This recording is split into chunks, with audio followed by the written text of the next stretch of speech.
어디에요? 역시 하나님 기뻐하시는 찬양의 축복은 참 저희 교회가 최고입니다. 하나님께 참 감사를 드리고, 근데 저만이 아니라 많은 분들도 똑같은 말씀하시더라고요. 예. 귀한 찬양 감사합니다. 우리 주시는 말씀 에베소서 5장 22절에서 6장 4절 말씀까지 봉독해 드리겠습니다. 제가 가진 신약성경 316쪽 되겠습니다. 하나님의 말씀입니다.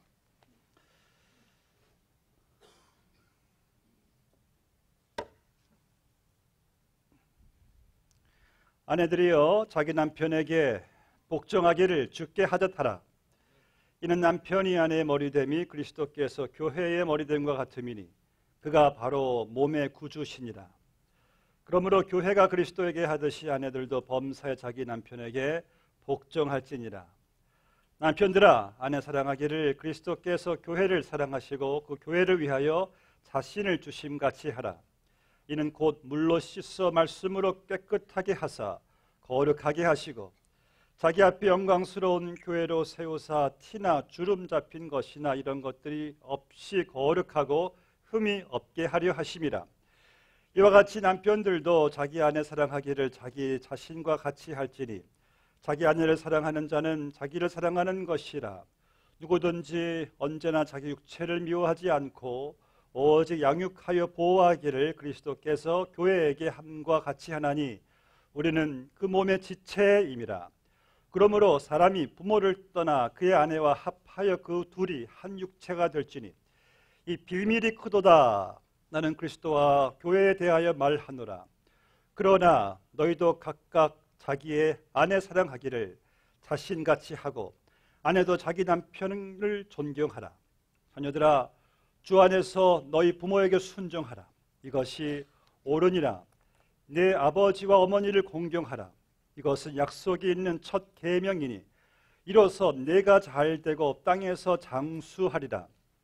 또 아비들아 너희 자녀를 노엽게 하지 말고 오직 주의 교훈과 훈계로 양육하라. 아멘. 네, 5월은 가정의 달입니다. 여러분 지난주 어린이 주일 또 어머니 주일 잘 보내셨죠? 가정의 달인 것만큼 저희들이 하나님께서 우리에게 허락하신 이 성경적인 가정의 의미를 좀 깊이 우리가 묵상하는 또 한 달이 되시기를 바랍니다. 이 가정의 달, 오늘 저희들이 특별히 이번에 금요 집회 때마다 지금 강의하는 말씀 에베소서예요. 에베소서를 강의하면서 또 못 오시는 분들도 위해서 조금 이 에베소서 말씀을 조금 앞당겨 가지고 오늘 가정의 달 주시는 말씀을 하나님께 허락하신 말씀을 여러분들에게 좀 드리기를 원합니다. 에베소서. 자, 이 말씀은요. 1장에 보시면은 이 온 주제가 에베소서 주제는 교회와 그리스도와의 관계입니다. 그래서 1장에는 이 교회가 창세 전부터 계획된 하나님의 경륜이라고 말씀하고 있습니다. 그래서 2장에서는 그리스도 안에서 교회의 영적 위치를 말씀하는데 그 위치가 얼마나 참 위대한지 몰라요. 교회의 위치가. 또 3장과 4장 안에서는 이 한 몸된 교회, 이 교회가요. 이 우리가 함께 누리는 영적 축복들, 뭐 하늘의 신령한 기업, 뭐 영생, 또 풍성한 능력 등등을 누린다라고 말씀하고 있어요. 그리고 5장에 가서는 에베소서에서 말씀하는 이 교회의 성도들의 구체적인 그 삶이 어떠한가에 대해서 말씀하고 이제 본문의 5장 22절부터는 이제 이 하나님께서 이 가정의 관계에 대해서 말씀을 하시는데 여러분 가정이 얼마나 참 중요하냐면요. 하나님께서 가정을 설명하시는데 사용하신 그 내용이 교회와 그리스도와의 관계예요. 이 세상에서요. 가장 고상하고 가장 심오하고 가장 위대하고 정말 가장 놀라운 관계가 있다면 그리스도와 교회의 관계예요. 그런데 가정을 설명하시기 위해서 교회와 그리스도와의 관계를 주님께서 언급하신다는 것은 이건 정말 놀라운 말씀이 아닐 수가 없습니다. 그래서 32절 말씀에 보니까 이렇게 말씀하죠. 이 비밀이 크도다. 나는 그리스도와 교회에 대하여 말하노라. 그래서 영광스러운 교회와 그리스도와의 관계를 반영하는, 나타내는 이 가정 안에서의 우리 또 성도에서의 이 역할을 여기서 말씀하고 있습니다. 가정의 뭐 아내, 남편, 그리고 부모, 그리고 자녀. 저를 말씀 보면은 첫 번째 가정 제도에서 말씀하시는 내용이 바로 아까 어떤 분이 말씀에 아멘 하셔서요. 아멘. 예. 보면 22절 말씀 보니까 아내들이여 자기 남편에게 복종하기를 주께 하듯 하라. 이따가 또 아내들이 또 아멘한 말씀으로 들어가게 될 겁니다. 여기 보니까 사도 바울이 이게 레디 퍼스트인지 먼저 아내에 대해서 말씀을 하는데 여기 아내에 대해서 말씀하는 단어는 한 단어만 딱 사용하네요. 복종하라.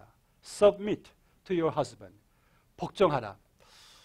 여러분 이 일반적으로 이 복종한다는 것은 특별히 이 유교 동양 문화권에서 이게 많이 강조되는 내용이죠. 근데 유대인들도 이 당시도 마찬가지였어요. 여인들은 상당히 이 남자들에 비해서 아주 하등한 그런 존재였습니다.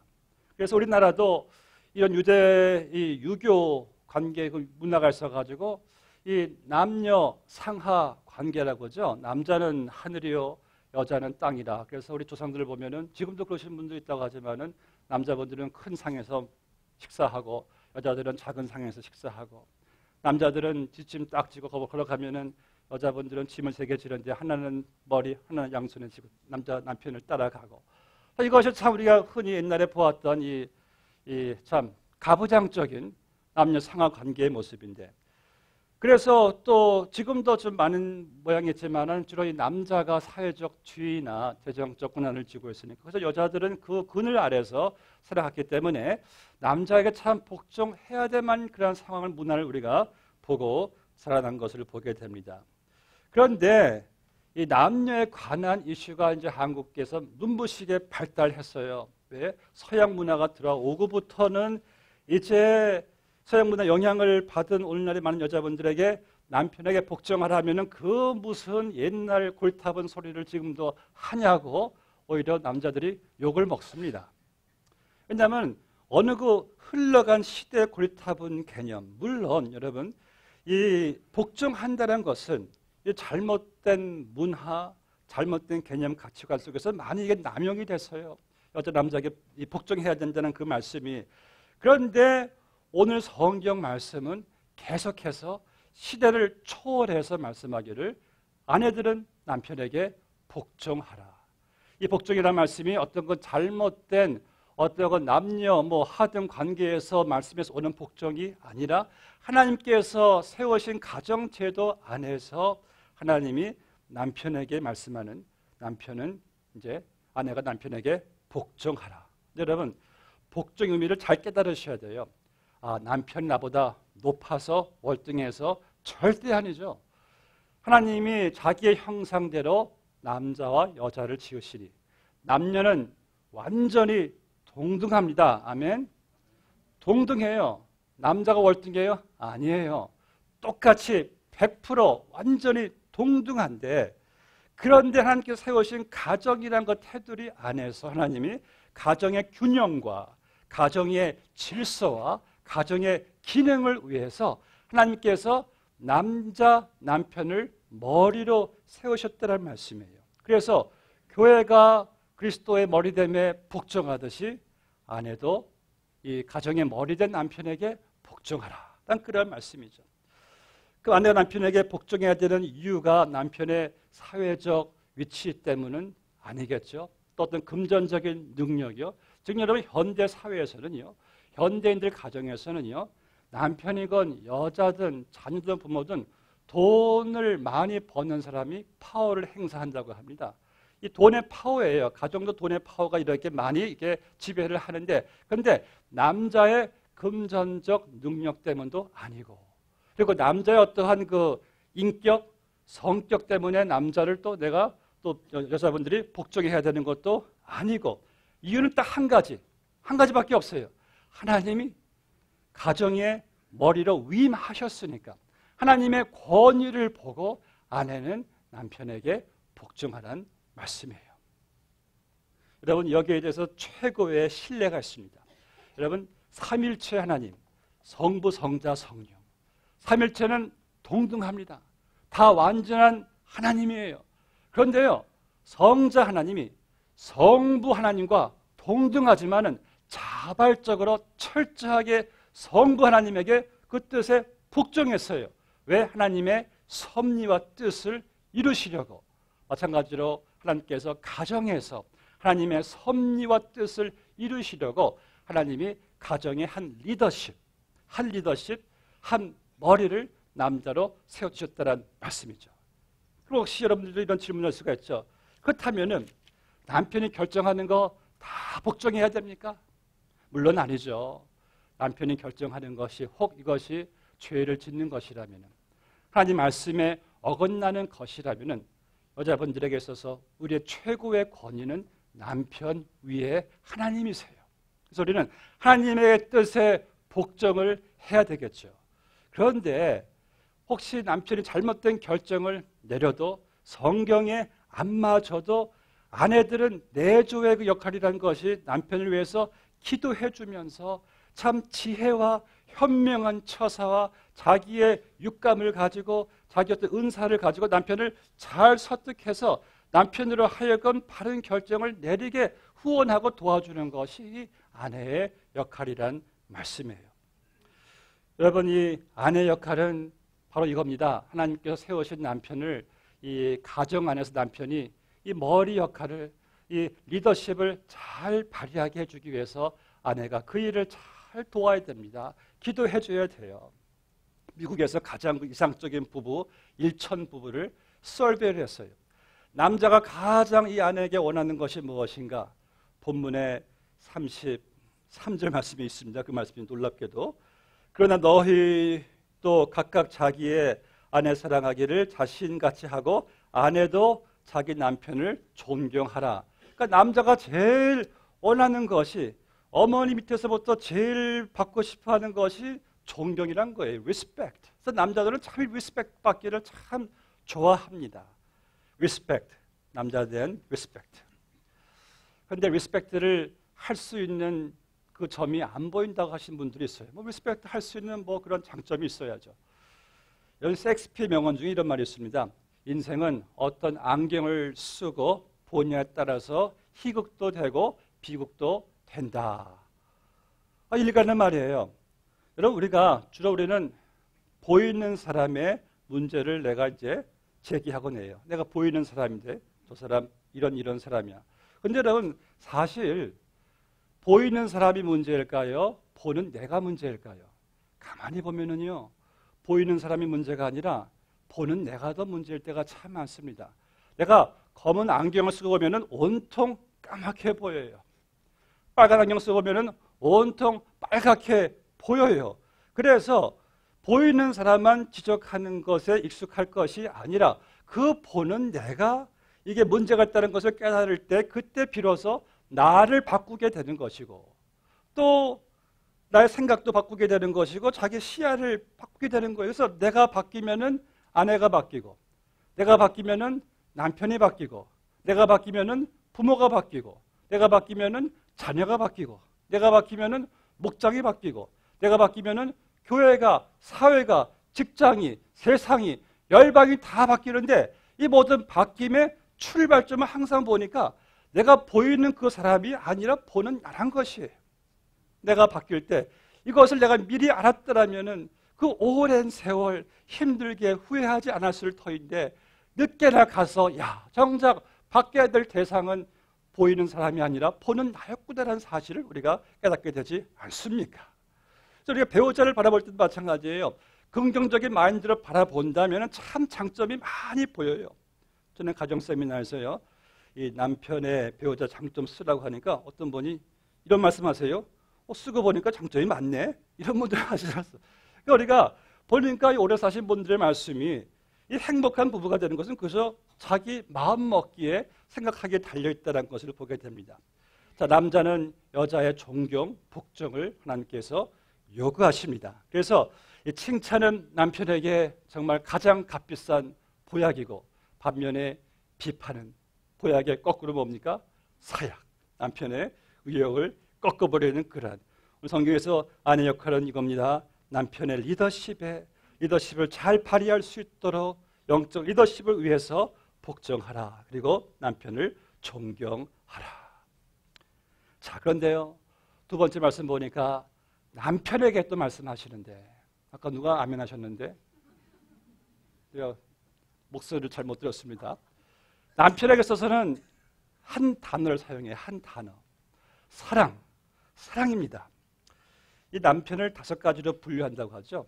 첫째는 공처가, 아내 말에 순종하는 남편.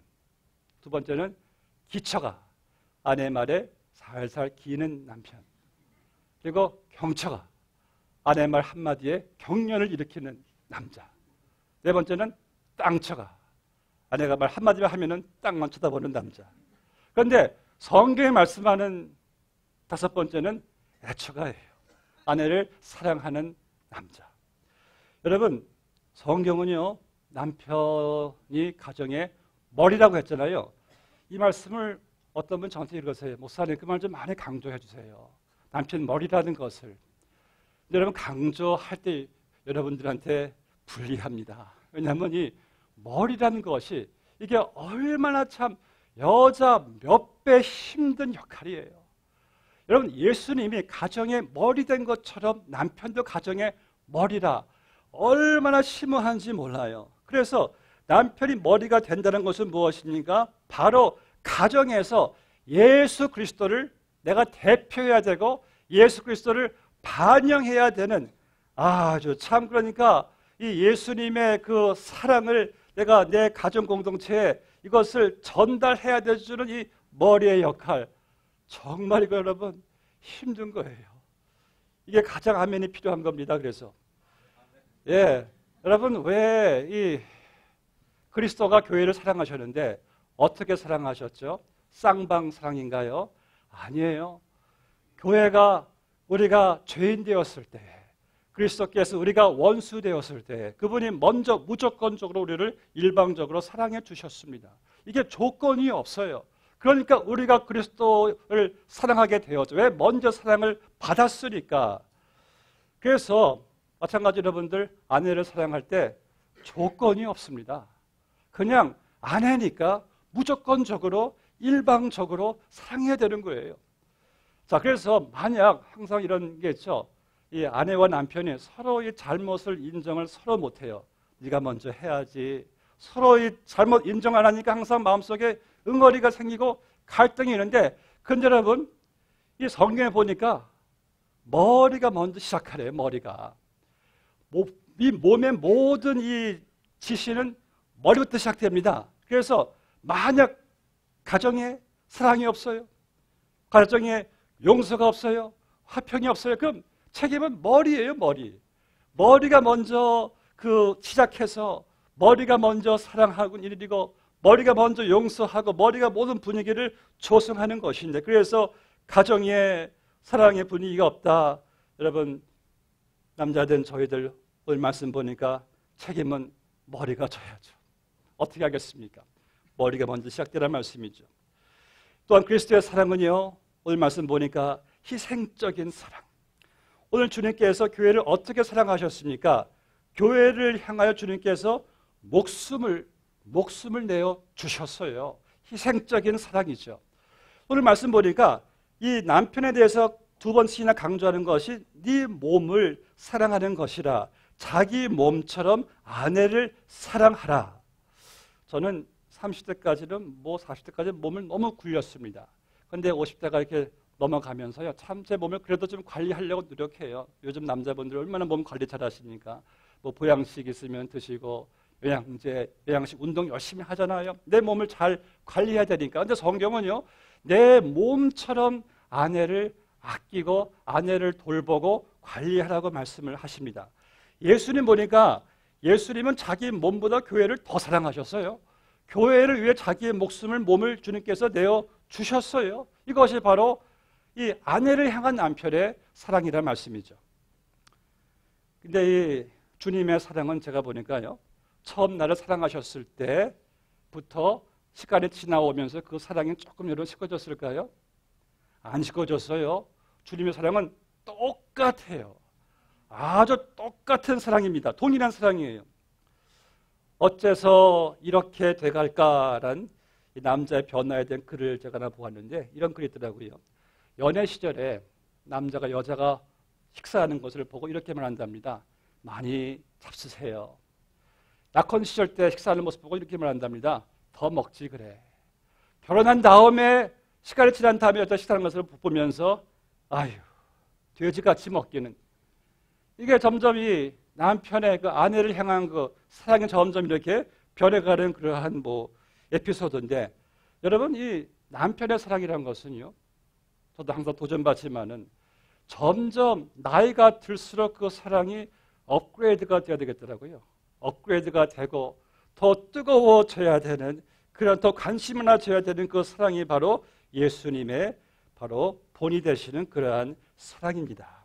그런데 여러분, 이 말씀 속에서 가장 우리에게 도전해 주는 말씀은, 이 세상 남편들도 로맨틱한 남편들 많아요. 그렇죠? 안 믿는 사람들도 부인에게 너무 잘하는 남편 참 많습니다. 안 믿는 사람들도 부인이 해달라는 거 다 해줘요.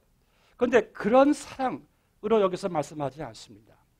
여기서 남편의 사랑은 본문에 여러분들이 27절을 한번 볼까요? 자기 앞에 영광스러운 교회로 세우사 티나 주름 잡힌 것이나 이런 것들이 없이 거룩하고 흠이 없게 하려 하심이라. 자, 예수님께서 교회를 위해 자신의 목숨을 주시고 교회를 주님께서 흠이 없게 거룩하게 주름 없게 보존하시고 하나님께 올려드린다라고 요한복음 17장에서 말씀하고 있습니다. 이게 바로 주님이 교회를 위해서 하신 일이에요. 여러분, 우린 지난 해인가 여러분들 우리 교회 본당에서 영화 상영 하나 했죠. 시선 다 보신 줄로 압니다. 기독교 영화를 참 잘 보셨습니까? 그 영화를 우리 또 이렇게 시나리오 쓰고 만든 우리 이상호 집사님, 우리 교회에 우리 한번 여러분들 항상 예배를 잘 드리게끔 늘 저 좁은 공간에서 수고한 우리 집사님 또 우리 팀원들 한번 박수 한번 격려 박수 올려드릴까요? 너무나 수고 많으십니다. 예. 근데 제가 우리는 이 본당 안에서요 아주 에어컨 쫙 쏘이면서 아주 편하게 앉아가지고 그냥 아주 감동 잘 받았습니다. 좋은 영화였잖아요. 근데 제가 집사님과 함께 그 영화 만드는 과정 이야기를 들어보니까 이게 보통 수고가 아니에요. 이제 감독이 그 영화를 구상을 몇 년 전부터 하잖아요. 그 다음에 집사님 또 시나리오 밤을 지새우면서 또 쓰죠. 그 다음에 로케이션 설정하죠. 매 로케이션마다 몇 시정부 또 허가 받죠. 또 이게 수억, 수십억 돈이니까 투자가들도 이렇게 물색해야죠. 배우들도 섭외하죠. 캄보디아 밀림 지역 가가지고 몇 개월 동안 또 이렇게 합숙하면서 모기에 뜯기고 설사병 나고, 제가 보니까 완전 사람이 쫙 말라서 오시더라고요, 그냥. 그래서 한 편의 이 위대한 기독교 영화가 작품이 탄생한 게 아니겠습니까? 여러분, 우리가 이 교회가 여러분들이 탄생하기까지 에베소서 1장 4절 말씀 보니까 창세 전에 하나님이 우리를 택하시고 구상하시고 계획하시고 여호와의 열심히 이루리라 하시면서 바로 교회를 위하여 자기의 목숨을 주님이 내어주시고 성령을 보내셔서 우리를 거룩하게 인치시고 보존하시고 지키시고, 그래서 하나님께 교회를 올려드리는 예수 그리스도처럼 남편이란 것은요, 하나님께서 우리에게 위임한 머리로서 내게 맡기신 그 아내를 위해서 남편이 예수님의 머리됨으로, 예수님의 생명으로, 말씀으로, 우리의 성결한 삶으로, 기도로, 삶의 본으로 아내를 거룩하게 흠이 없게 주름 없게 하나님께 올려드리는 것이, 이것이 바로 남편의 거룩한 바로 사랑이란 말씀이죠. 저는 여기에 참 제가 도전을 받습니다. 야, 이게 정말 거룩한 주님을 반영하는 이게 사랑의 말씀이구나. 이제 본문의 말씀 보면은요, 세 번째 주어지는 말씀이 이제 짧게 말씀을 드리겠습니다. 1절 말씀 보니까요, 자녀들아 주 안에서 너희 부모에게 순종하라. 이것이 옳으니라. This is right. 여러분, 우리가 십계명을 보시면은 참 간단한 십계명은 1에서 4까지는 나와 누구의 관계? 하나님의 관계. 5에서 10까지 나와 누구의 관계? 부모와의 관계. 그런데 부모와의 관계 첫 번째 계명이 너희 부모를 공경하라. 그러니까 인간 관계의 핵심은, 중심은, 기초는 바로 부모를 순종하고 공경하는 걸로 시작되는 거예요. 이것이 없으면 기초가 무너지는 겁니다. 또 오늘 말씀 보니까 본문에 여러분 이 3절 보니까 2절에서 이것은 약속이 있는 첫 계명이니 이로써 네가 잘되고 땅에서 장수하리라. 여러분 참 재밌는 것은요, 십계명 보시면은 살인하지 말라, 또 도둑질하지 말라. 그런데 그 십계명 중에서 약속이 있는 계명이 딱 하나예요. 이 계명, 부모를 순종하라. 그리하면 네가 이 땅에서 잘되고 장수하리라. 자, 그렇다면은 야, 이게 정말 놀라운 계명이구나. 여러분, 장수한다는 것은요, 그저 내가 이 땅에서 오래 사는 게 아니에요.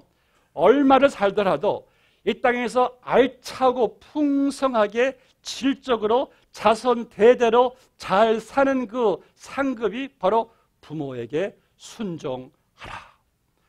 부모가 살아계신 여러분들 순종하세요. 혹시 먼저 부모님이 천국 가셨다면 부모님의 유덕을 기리면서 또 그 뜻을 따라가세요. 그러나 더 나아가서 여러분, 하늘 아버지께 순종하시기를 주 이름으로 축복합니다. 마지막으로요, 오늘 본문에 참 우리에게 도전이 되는, 제게도 도전이 되는 말씀인데 4절을 다 같이 읽어보실까요? 다 같이. 또 아비들아, 너의 자녀를 노엽게 하지 말고 오직 주의 교훈과 훈계로 양육하라. 여기서 자녀에게는요, 노엽게 하지 말래요. But how is it possible? 저는 아이들 키우면서 여러분들, 우리가 아이들 꾸짖잖아요. 책망하고 혼내고 때로는 매도 돼야 될 때 있겠어요. 어렸을 때. 그런데 그럴 때 어떻게 아이들 노엽게 하지 않을 수가 있겠습니까? 애들 누가 부모에게 뭐 매맞는 거 누가 아이들이 좋아하겠습니까? 그렇다면은 아이들 혼내지 말고, 꾸짖지 말고, 책망하지 말고, 어렸을 때 매다지 말라. 그런 말씀이 아니에요. 여기 말씀 포인트는 오늘 말씀 보니까 주의, 오직 주의 교훈, 주가 있어요.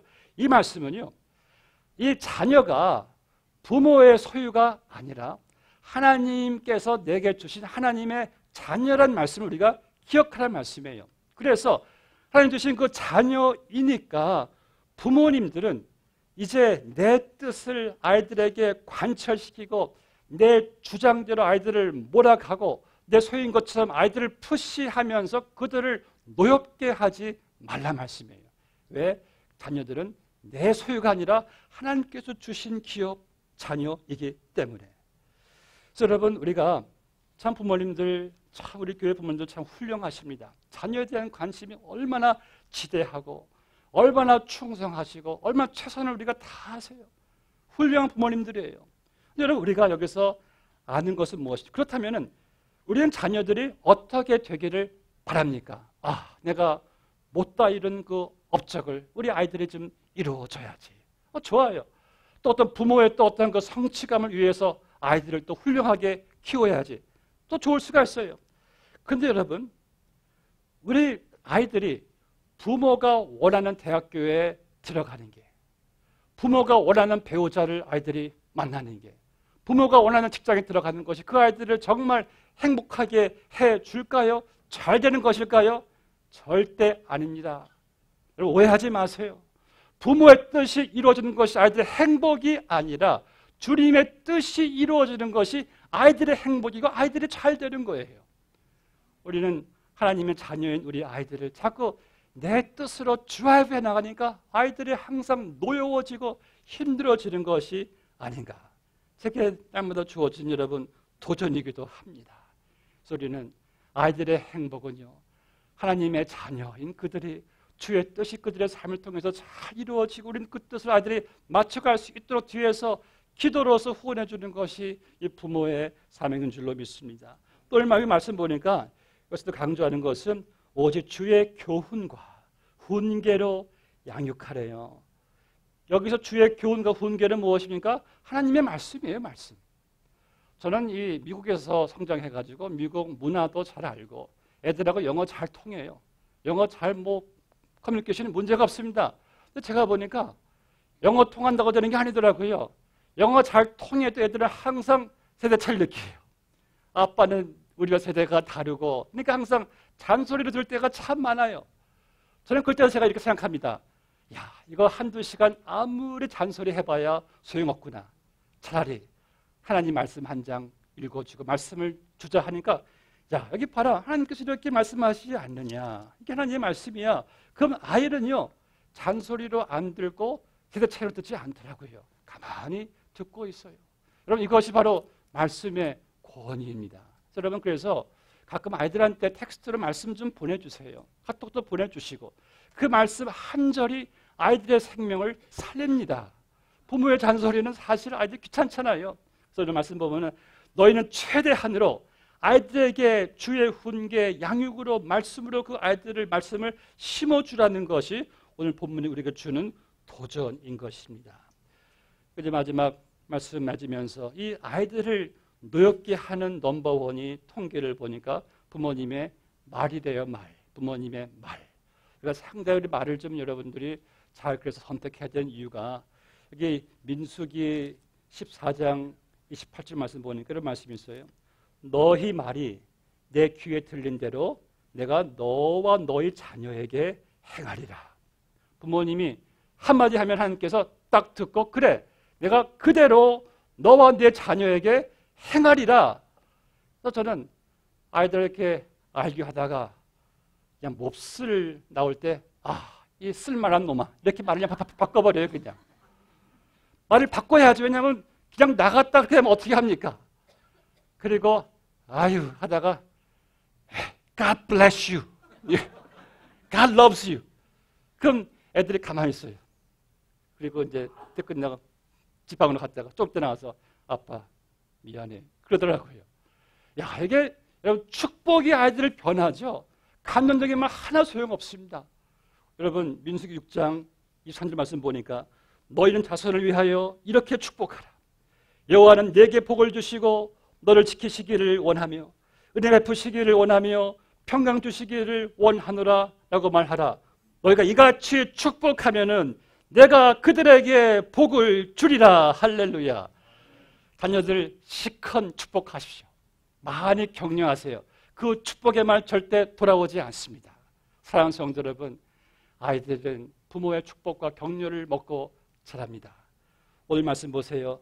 이 신비함 놀랍도다. 아내들이여 남편에게 복종하고, 남편들이여 아내를 사랑하고, 자녀들이여 부모님께 순종하고, 너희 부모들이여 자녀를 노엽게 하지 말라. 이러한 가정 되시기를 주 이름으로 축복합니다. 기도하시겠습니다. 아버지 하나님 감사합니다. 이 가정의 참 신비함, 이 놀라움을 저희들이 말씀을 통해서 깨닫습니다.